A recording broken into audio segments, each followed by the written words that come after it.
Fitrah manusia pada dasarnya adalah Islam, sebagaimana yang kami sampaikan di mukaddimah tadi.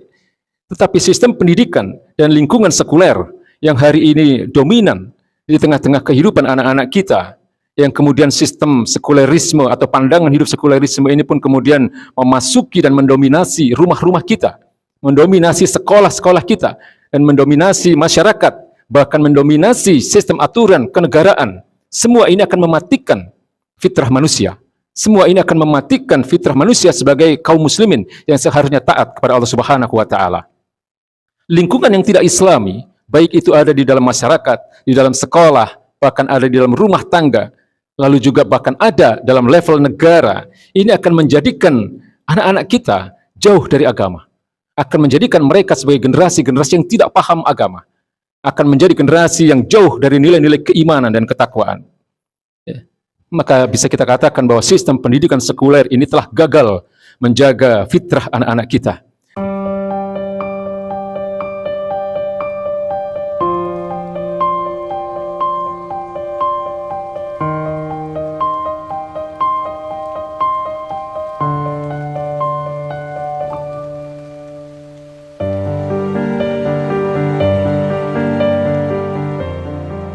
Takwa adalah imtitsalu awamirillahi wa jatinabu nawahi.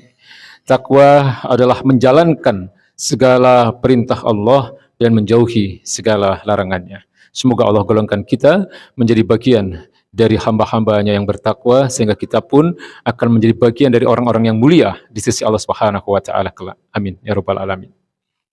Hadirin ma'asyiral muslimin yang dirahmati Allah Subhanahu wa taala, sebagai agama yang benar, sebagai dinul haq, dan sebagai agama yang sempurna, Islam adalah agama solusi. Sebagaimana yang disampaikan oleh Allah Subhanahu wa taala, "Wa nazzalna 'alaikal kitaba tibyanan likulli syai'in."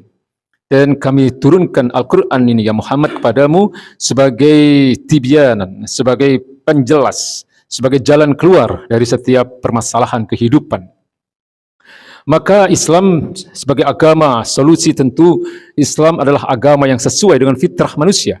Karena Islam turun dari zat yang menciptakan manusia.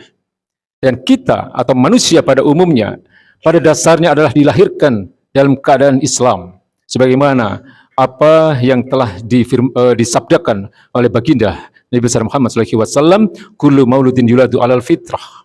Ya, jadi setiap yang dilahirkan atau setiap manusia itu pada dasarnya adalah fitrah. Fitrah di sini dimaknai sebagai Islam. Karena kemudian baginda Nabi mengatakan fa'abawahu yuhawidanihi au yunashiranihi au yumajjisanihi.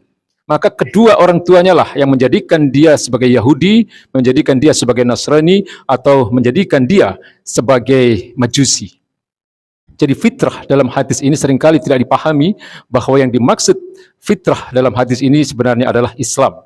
Pada dasarnya setiap manusia dilahirkan dalam keadaan Islam. Hadis ini mempunyai tingkat kesahihan yang sangat tinggi karena disahihkan oleh Imam Bukhari dan Imam Muslim, atau yang kita sebut dengan hadis yang muttafaqun alaih, ya, disahihkan oleh dua imam besar dalam persoalan hadis ini, Imam Bukhari dan Imam Muslim.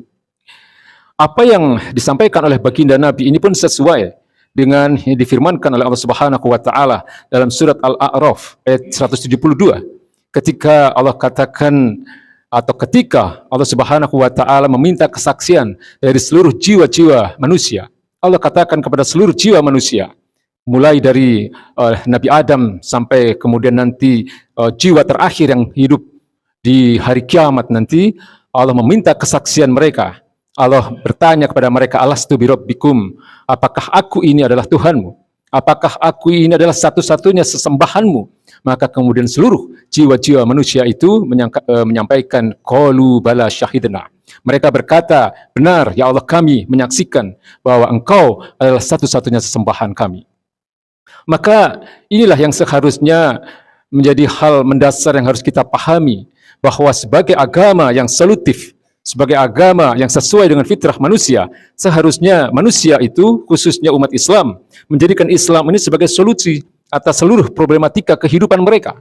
Seharusnya mereka menjadikan Islam ini sebagai jalan keluar dari setiap persoalan yang dialami oleh umat Islam hari ini. Sebagaimana apa yang difirmankan oleh Allah Subhanahu wa taala, fa in tanazza'tum fi syai'in farudduhu ila Allahi wa Rasul.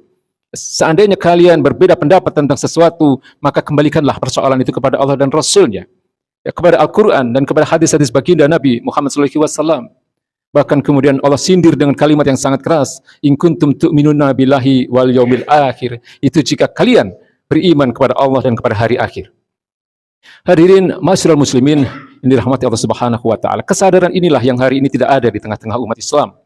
Maka sungguh sangat menyedihkan kalau kita melihat hari ini bahwa umat Islam mengalami berbagai problematika, mengalami berbagai permasalahan yang berat, mulai dari persoalan penjajahan yang dialami oleh sebagian besar umat Islam yang ada di negeri-negeri kafir, baik yang ada di negeri-negeri kapitalis ataupun di negeri-negeri sosialis komunis.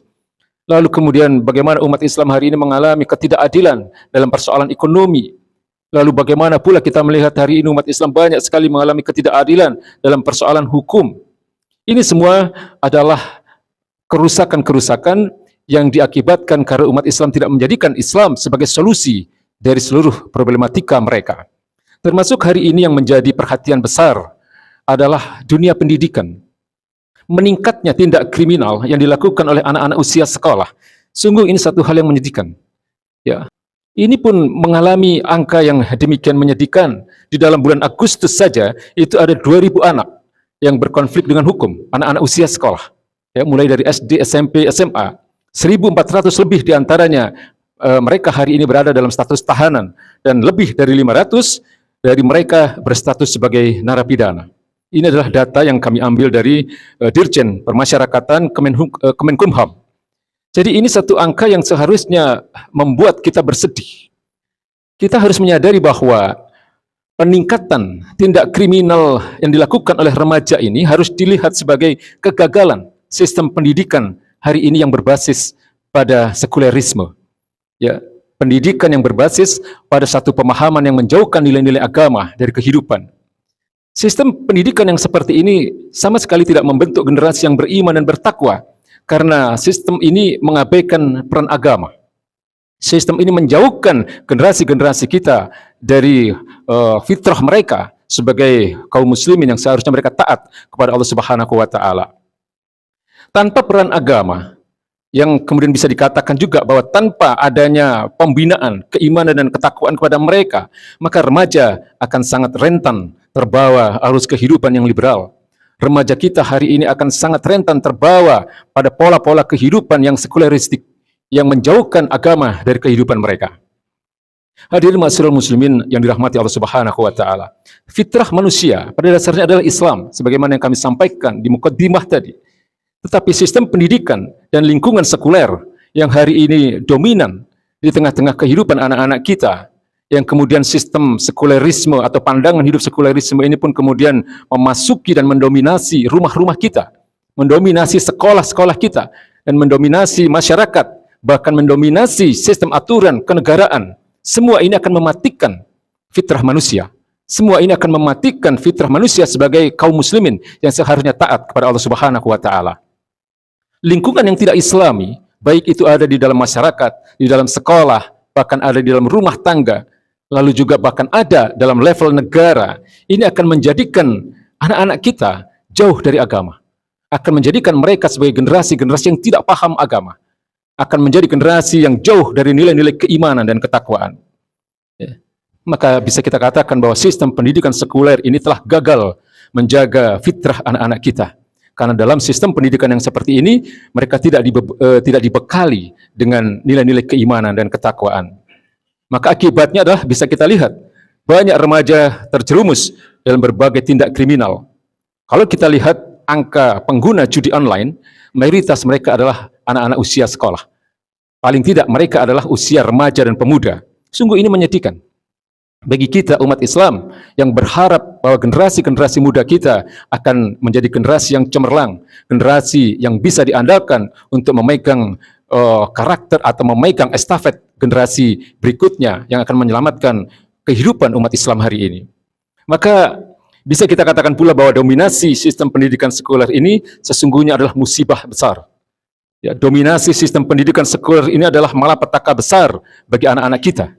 Kurikulum pendidikan yang hanya fokus pada orientasi duniawi, tanpa mempertimbangkan nilai-nilai ukhrawi, tanpa mempertimbangkan nilai-nilai yang terkait dengan pahala dan dosa, tanpa mempertimbangkan mana yang halal dan mana yang haram, maka ini akan melahirkan generasi-generasi yang sekuleristik dan liberalistik. Generasi-generasi yang jauh dari agama dan akan mengagungkan nilai-nilai kebebasan. Maka tanpa perubahan yang mendasar dari sistem atau kurikulum pendidikan ini, maka generasi ini akan kehilangan fitrahnya sebagai muslim yang taat. Mereka akan kehilangan fitrahnya sebagai seseorang yang seharusnya taat sepenuhnya kepada Allah Subhanahu wa taala sebagaimana firman-Nya, "Innama qaulal mu'minina idza du'u ila Allahi wa rasulihi liyahkuma bainahum ay yaqulu sami'na wa ata'na." Sesungguhnya orang-orang beriman itu ketika kepada mereka diseru pada Allah Subhanahu wa taala dan Rasul-Nya, ketika mereka diseru untuk menjadikan Quran dan hadis sebagai jalan kehidupan mereka, maka seharusnya yang mereka sampaikan hanya satu kalimat, sami'na wa ata'na, kami mendengar dan kami taat. Dan ini tidak akan muncul atau tidak akan lahir generasi-generasi yang seperti ini ketika kita bersandar pada sistem pendidikan yang sekuleristik.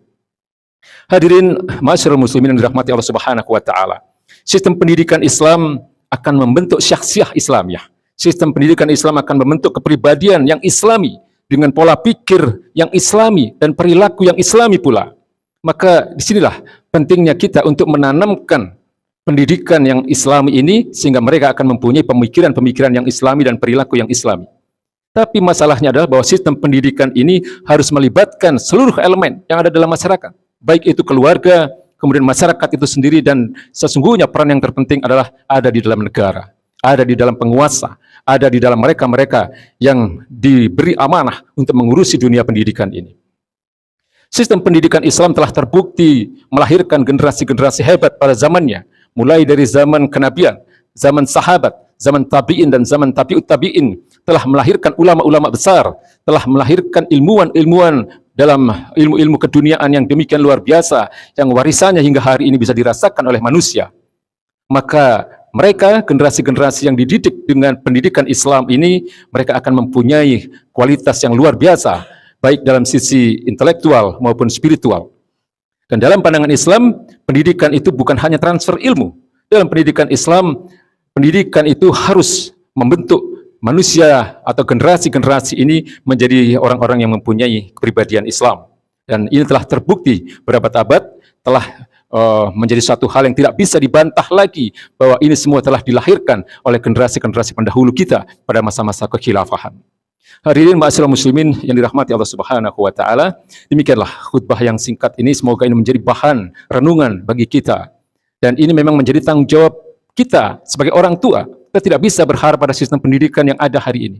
Kita mempunyai tanggung jawab yang memang harus secara mandiri kita selamatkan anak-anak kita ini dari nilai-nilai sekulerisme dan liberalisme. Barakallahu li wa lakum fil Qur'anil azim wa nafa'ani wa iyyakum bima fihi minal ayati wa zikril hakim. Innahu ta'ala jawadun karim, raufur rahim, fastaghfiruhu innahu huwal ghafurur rahim. Astaghfirullah.